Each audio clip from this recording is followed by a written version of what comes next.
အားလုံးပဲမင်္ဂလာပါဒီကနေ့ကတော့ကိုရီးယားမှာကားဝယ်မဲ့သူတွေအတွက်အနေငယ်ရှင်းပြပေးခြင်းပါတယ်ကိုရီးယားမှာတစ်ပတ်ရစ်ကားဈေးနှုန်းအနည်းဆုံး130ကနေစရှိပါတယ်သို့တော့တဘိုးထက်လက်ကကြီးဆိုသလိုမျိုးပဲနောက်ဆက်တွဲကုန်ကျစရိတ်တွေများရှိပါတယ်မျိုးကြီးပြကြီးဖြစ်ပြီးတော့လက်မဆက်သွယ်ရေးကောင်းမွန်တယ်ဆိုရင်တော့မလိုအပ်ရင်မဝယ်တာကောင်းပါတယ်နေမှာနေရတယ်အသွားလာများတဲ့သူလည်းဖြစ်တယ်ကလေးလည်းရှိတယ်ဘတ်စကားတွေကလည်း1နာရီ2နာရီလောက်မှတစည်းလာတယ်ရထားလည်းမရှိဘူးဆိုတဲ့သူတွေကတော့ဝယ်စီးသင့်ပါတယ်ကိုရီးယားမှာကားဝယ်မယ်ဆိုလို့ရှိရင်အစိုးရကသတ်မှတ်ထားတဲ့ ဦမူဘိုဟွန်းလို့ခေါ်တဲ့မော်တော်ယာဉ်အာမခံမဖြစ်မနေထားရပါတယ်ကိုရီးယားမှာရင်မောင်းအတွေ့အကြုံကိုအာမခံစထားတဲ့နေ့ကနေစပြီးတော့တွက်ချက်ပါတယ်ရင်မောင်းလိုက်စဉ်ရရှိထားတာဘယ်နှစ်ပဲကြာကြာကားဝယ်ထားဘူးတာဘလောက်ပဲကြာကြာကားဘလောက်ပဲမောင်းတက်ဘယ်နေရာဘယ်ဒေသဘယ်နိုင်ငံမှာဘလို့ကားအမျိုးအစားကိုပဲမောင်းခဲ့အတွေ့အကြုံရှိတဲ့ရင်မောင်းလို့မသက်မှတ်ပါဘူးအတွေ့အကြုံရှိတဲ့ရင်မောင်းကိုကိုရီးယားလိုအွန်ချောင်းကြောင်ရောက်ကြလို့ခေါ်ပါတယ်အတွေ့အကြုံနည်းတဲ့ရင်မောင်းကိုတော့ချိုးဖို့အွန်ချောင်းကြလို့ခေါ်ပါတယ်အတွေ့အကြုံမရှိဘူးလို့သတ်မှတ်ခံရတဲ့သူဟာရင်အာမခံဈေးကြီးပါတယ်အတွေ့အကြုံများရင်များသလိုရင်အာမခံဈေးသက်သာပါတယ်အဲ့တော့ရင်မောင်းတဲ့သူကအသက်ကြီးမယ်ရင်မောင်းအတွေ့အကြုံများရှိမယ်ကားဈေးနှုန်းကလည်းချိုမယ်ကားထဲမှာရင်မတော်တဆအဖြစ်နည်းစေမဲ့စင်ဆာတွေစနစ်တွေကြီးလင်ပြတ်သားတဲ့ blast box တွေရှိနေမယ်ဆိုလို့ရှိရင်တော့ရင်အာမခံကတက်တာနိုင်ပါတယ်အသက်အရွယ်နဲ့အပိုကြီးတွေကြောင့်တစ်ယောက်နဲ့တစ်ယောက်တူမှာမဟုတ်သလိုတစ်နှစ်နဲ့တစ်နှစ်လည်းတူမှာမဟုတ်ပါဘူးအနေအများကွာနိုင်ပါတယ်နောက်ဆုံးတဖြည်းဖြည်းနဲ့အတွေ့အကြုံများလာလို့အာမခံနှုံတာနည်းသွားမယ်ဆိုပေမဲ့တစ်နှစ်ကို1.5 သိန်းနဲ့အထက်ရှိနေမှာဖြစ်ပြီးတော့ဂျားထဲမှာရင်မတော်တဆဖြစ်ခဲ့မယ်ဆိုလို့ရှိရင်တော့အာမခံနှုံတာဟာအရင်တက်ပိုမိုပြီးတော့မြင့်တက်သွားနိုင်ပါတယ်အဲ့တော့ဘဝမှာပထမဦးဆုံးရင်အာမခံထားမယ်ဆိုလို့ရှိရင်တော့အစိုးရကသတ်မှတ်ထားတဲ့ဦမူဘိုဟွန်းရင်အာမခံတစ်နှစ်ကိုပြန်မျှ130နဲ့အထက်လောက်ကျတဲ့မှာဖြစ်ပြီးတော့တစ်လကိုပြန်မျှ2သိန်းနီးပါးဖြစ်နိုင်ပါတယ်တစ်နှစ်တခါမော်တော်ယာဉ်ခွန်အင်ဂျင်ပါဝါ 1600cc တပတ်ရစ်ကားပဲထားပါတော့ဒါဆိုလို့ရှိရင်တော့ယာဉ်ခွန်ဟာတစ်နှစ်ကိုပြန်မျှ134သိန်းလောက်ကျမှာဖြစ်ပါတယ်ဒါကြောင့်တစ်လကိုပြန်မျှ13000လောက်ကျမယ်လို့မှန်းနိုင်ပါတယ်ဘယ်လောက်ကြီးပဲမစီးဘူးလို့ပြောနေပါစေရုံတက်ရုံစင်းနဲ့ပိတ်ရက်အပြင်ထွက်မယ်ဆိုလို့ရှိရင်လည်းပဲကားစီစီကတစ်လကို3သိန်းနီးပါးလောက်ကျမယ်လို့ယူဆထားသင့်ပါတယ်ကားမောင်းပြီဆိုကြတဲ့ကဘယ်လောက်ပဲဥပဒေကိုလိုက်နာတစ်ချိန်တစ်ခါလောက်ကတော့တိလို့ဖြစ်စေမတိလို့ဖြစ်စေရင်စည်းကမ်းလမ်းစည်းကမ်းဥပဒေတွေကိုချိုးဖောက်မိတတ်ကြပါတယ်ဥပမာတတ်မှတ်အချိန်ကျော်မိတာမီးပွိုင်မီးဝမီးနီဖြတ်မောင်းမိတာကားပါကင်မထိုးရနေရမှာထိုးမိတာစသဖြင့်ဒဏ်ငွေခွာထဲလျိုဘော့ချီကွန်တစ်လကို1သိန်းနဲ့အထက်ထားပါတော့ဗျာအင်ဂျင်စီဘရိတ်စီတာယာဘာညာစသဖြင့်ကားအတွက်လိုအပ်မဲ့ပစ္စည်းတွေလဲလှယ်ရမယ့်ပစ္စည်းတွေကားပြင်စရိတ်တွေဒါတွေကိုတစ်လ1သိန်းနီးပါးဆိုပါတော့ကားနဲ့အပြင်ထွက်ပြီးတော့ရက်တောက်မိတယ်ဆိုလို့ရှိရင်တော့ဒေဒီအွန်ချောင်းလို့ခေါ်တဲ့အငှားရင်မောင်းငှားက1တစ်လကို1သိန်းနီးပါးထားပါတော့ကားမရှိရင်အိမ်မှာပဲနေဖို့စိတ်ကူးပေမဲ့ကားရှိနေတော့ဟိုနာဒီနာထွက်ချင်တာနဲ့ခရီးသွားရတာမျိုးတွေဖြစ်လာနိုင်ပါတယ်နေကူးရင်လမ်းကြီးမြို့ဝင်ကြီးကားပါကင်ကြီးစသဖြင့်ရှိနိုင်ပါတယ်ဒီလိုတစ်ခါထွက်တဲ့အခါဘာပဲဖြစ်ဖြစ်အပြင်မှာမဝယ်စားပဲမနေပါဘူးအနည်းဆုံးတော့2သိန်း3သိန်းလောက်ကုန်ကြမယ်ပဲထားပါတော့ဆိုတော့ကိုရီးယားမှာကားဝယ်စီးမယ်ဆိုလို့ရှိရင်ပထမကားစဝယ်တဲ့နေ့ကတော့ special ကုန်တဲ့နေ့ပေါ့ဗျာအဲ့တော့နောက်တော့လားစဉ်လားတိုင်း9သိန်း10သိန်းလောက်ကုန်ကြနိုင်မယ်လို့ကြိုတင်ပြီးတော့တွက်ချက်ထားသင့်ပါတယ်နောက်တစ်ခုကတော့ကားဝယ်စီးတော့မယ်ဆိုလို့ရှိရင်ကားတန်ဖိုးနည်းသည့်များသည့်ဖြစ်စေပထမဦးဆုံးကုန်ကြမယ်ကားရဲ့တန်ဖိုးကိုပဲမကြည့်ဘဲနဲ့ရေရှည်ကုန်ကြမယ်အခွန်အာမခံစီစရိတ်ပြင်ဆင်စရိတ်ဒဏ်ကြီးငွေလန်ဒရာမြို့ဝင်ကြီးပါကင်ထိုးကြီးမိမိဝယ်ယူမဲ့ကားအမျိုးအစားရဲ့အပိုပစ္စည်းတွေဈေးပေါနဲ့လွယ်လင်းတကူဝယ်ယူလို့ရနိုင်မလားမိမိဝယ်ယူထားတဲ့ကားအမျိုးအစားရဲ့ service center တွေရောရှိသလားဘာ fashion တွေဘာ option အမျိုးအစားတွေပါဝင်တယ်လဲစတဲ့အရာတွေကိုပါထည့်သွင်းပြီးတော့စဉ်းစားသင့်ပါတယ်ကိုရီးယားမှာကားအသစ်ဈေးနှုန်းကတော့1.90 နီးပါးလောက်ကနေပြီးတော့1.1000နဲ့1000နဲ့ချီတဲ့အထိရှိပါတယ်တပတ်ရစ်ကားအနေနဲ့ကတော့ဈေးနှုန်း1.20 နီးပါးကနေပြီးတော့အဆအဆရှိပါတယ်အသစ်ပဲဖြစ်ဖြစ်အဟောင်းပဲဖြစ်ဖြစ်ကားဝယ်တော့မယ်ဆိုလို့ရှိရင်တော့စစ်ဆေးစရာကြည့်ရှုစရာတွေတစ်စီးနဲ့တစ်စီးရှင်ကြည့်တင်တာတွေအများကြီးရှိပါတယ်ကားအတွင်းပြင်ပဲကြည့်ရတာလားဆိုတော့မဟုတ်ပါဘူးကားနဲ့ပတ်သက်တဲ့အချက်လက်တွေစာရွက်စာတမ်းတွေအာမခံတမိုင်းရာဇဝင်တွေနံပါတ်ပြားလဲထားမှုရှိမရှိရှိခဲ့ရင်ဘာကြောင့်လဲထားတယ်လဲအမီပြောင်းဘယ်နှယောက်ရှိမရှိရှိခဲ့ရင်ဘာကြောင့်ခဏပြန်ရောင်းကြတာလဲစသဖြင့်အများကြီးကြည့်စရာတွေရှိပါတယ်ကိုရီးယားကကားအဟောင်းရောင်းဝယ်ရေး site တွေကတော့ K ကား KB ချာချွန်ချမန်ချာအန်ကာဂျွန်ကိုချာကိုရီးယားခါရိုစတဲ့ဒီလို site တွေမှာဝင်ကြည့်ပြီးတော့ကြိုက်ရင်ကြိုတင်ဖုန်းဆက်မေးကြည့်ပြီးတော့အချင်းချက်လုပ်ပါ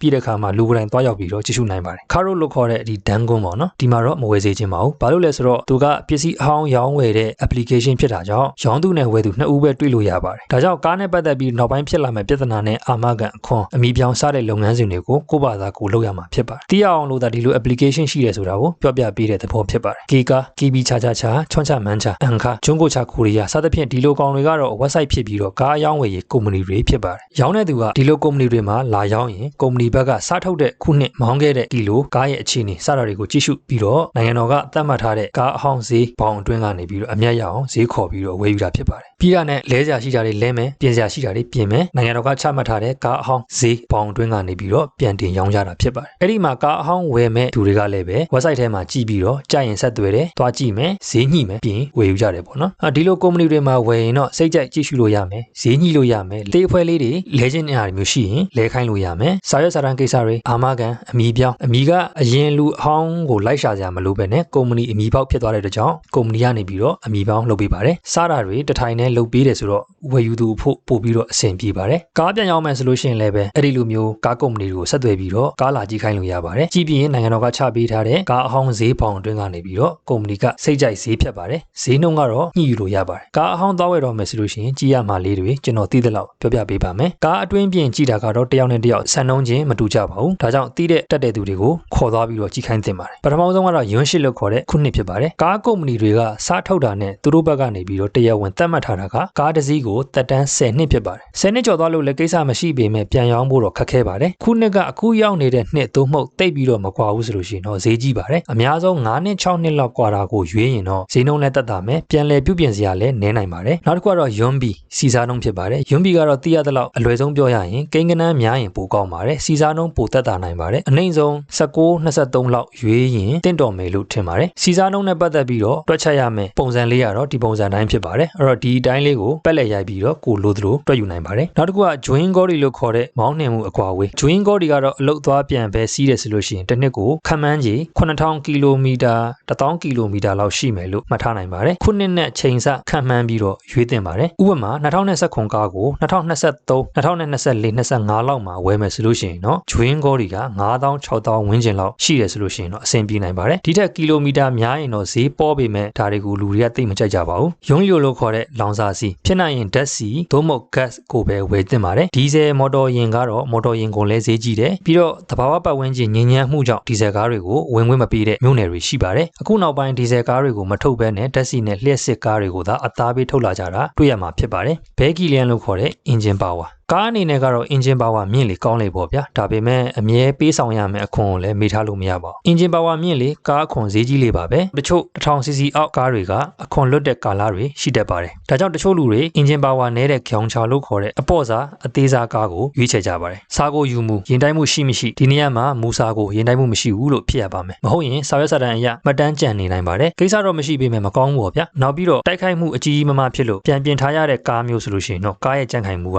အားနည်းတတ်ပါတယ်MU Jordan အဖမ်းခံရလို့တင်းစီခံထားရခြင်းပေါင်နှံထားခြင်းဒီနေရာမှာလည်းပဲ option မရှိဘူးလို့ဖြစ်ရပါမယ်မဟုတ်ရင်နောက်ပိုင်းပြဿနာဖြစ်လာနိုင်ပါတယ်10ခွန်းမီနဲ့အခွန်မဆောင်ထားခြင်းဒီနေရာမှာလည်း option မရှိဘူးလို့ဖြစ်ရပါမယ်မဟုတ်ရင်နောက်ပိုင်းပြဿနာဖြစ်လာနိုင်တယ်စသဖြင့်ကြီးစရာတွေအများကြီးကြံပါသေးတယ်ကားအဟောင်းဝယ်တော့မယ်ဆိုလို့ရှိရင်မိမိလက်ထဲမှာအနည်းဆုံး1သိန်း100အထက်ရှိသင့်ပါတယ်ပထမဆုံးမိမိလိုချင်တဲ့ကားအမျိုးအစားဖြစ်တဲ့ Kia Hyundai Ssangyong Luna Samsung Chevrolet စသဖြင့်ကျွန်တော်ရွေးပါမယ်ပြီးရင်တော့ယာဉ်မျိုးစားဖြစ်တဲ့ Gyeongcha အသေးစားယာဉ် Moni တို့လေးတို့လိုမျိုးကား engine power 1000cc အောက်ပေါ့နော်နောက်တစ်ခုကတော့ဆိုဟျောင်းဂျွန်းဂျုံဟျောင်းလို့လည်းခေါ်တယ်ပုံမှန်ယာဉ်တွေဖြစ်ပါတယ်ခိုနာတို့အပန်ဒယ်တို့လိုကားမျိုးတွေဖြစ်ပါတယ် engine power 1000နဲ့1600ကြားထဲမှာရှိတဲ့ယာဉ်တွေပေါ့ဗျာဂျွန်းဟျောင်းလို့ခေါ်တဲ့ယာဉ်အလက်စန်တာဖယ်တို့ဆိုနာတာတို့လိုကားမျိုး engine power 1600 2000ကြားထဲမှာရှိတဲ့ကားတွေဒဲဟျောင်းလို့ခေါ်တဲ့အကြီးစားယာဉ်ဂလန်ဂျာတို့လိုမျိုးကားမျိုးတွေ engine power 2000အထက်ရှိတဲ့ကားမျိုးတွေဖြစ်ပါတယ်ပြီးတဲ့အခါမှာဓာတ်ဆီဒီဇယ်ဂတ်လျှက်စစ်ဂီယာအော်တိုစသဖြင့်မိမိစိတ်ကြိုက်ရွေးချယ်ပါမယ်ပြည်တွင်းထုတ်တဲ့ကားတွေကိုပဲဝယ်ပါပြည်ပကထုတ်တဲ့ကားတွေကဈေးလဲကြီးတယ်အာမခံမော်တော်ယာဉ်ကုန်ဝယ်ယူကုန်တွေလည်းဈေးကြီးမယ်ပြက်လို့ပြင်မယ်ဆိုလို့ရှိရင်လည်းပြင်ဈေးကဈေးကြီးတယ်အပေါ်ပစ္စည်းတွေ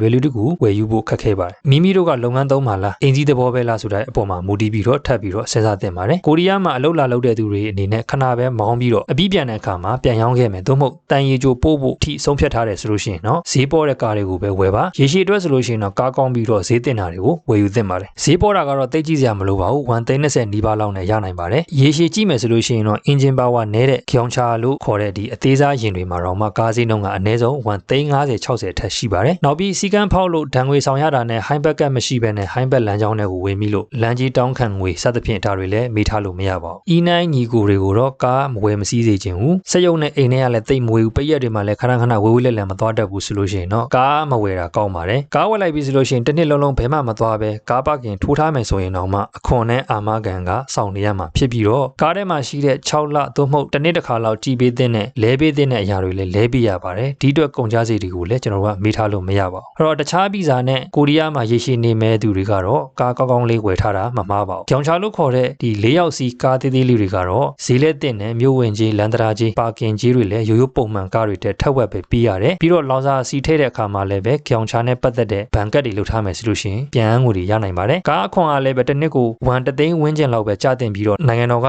ဝယ်ယူခွန်အခွန်ပြန်ငွေတွေလည်းပြန်လဲလျှောက်ထားရယူနိုင်ပါတယ်အာမခံကြီးအနေနဲ့ကလည်းပဲမောင်းတဲ့ကီလိုမီတာအလိုက်ပေးရတာဖြစ်တဲ့ကြောင့်မမောင်းပဲတဲ့နေရင်တော့ပေးစရာမလိုတဲ့အားသာချက်တွေရှိပါတယ်အားနည်းချက်ကတော့မတော်တဆဖြစ်တဲ့အခါမှာပုံမှန်ရင်တွေထွက်ပို့ပြီးတော့စိုးရင်စရာရှိတယ်မြို့တွင်းထဲမှာအေးအေးဆေးဆေးစီးနဲ့ကန်းနဲ့တတိနဲ့မောင်းမယ်ဆိုရင်တော့မောင်းပျော်တဲ့ကားမျိုးဖြစ်ပါတယ်ဒီကနေ့ပြပြပေးခဲ့တာကတော့ကိုရီးယားမှာကားအဟောင်းအသစ်အဝယ်တဲ့အခါမှာကြီးစရာလေးတွေကိုပြပြပေးခဲ့တာဖြစ်ပါတယ်ဒါတွေကကျွန်တော်ရဲ့အမြင်နဲ့ပြပြပေးခဲ့တာဖြစ်တဲ့ကြောင့်လိုအပ်ချက်လေးများရှိရင်အကြံဉာဏ်ပေးနိုင်ပါတယ်ဒီကနေ့တော့ဒီလောက်ပါပဲအားလုံးကျေးဇူးအများကြီးတင်ပါတယ်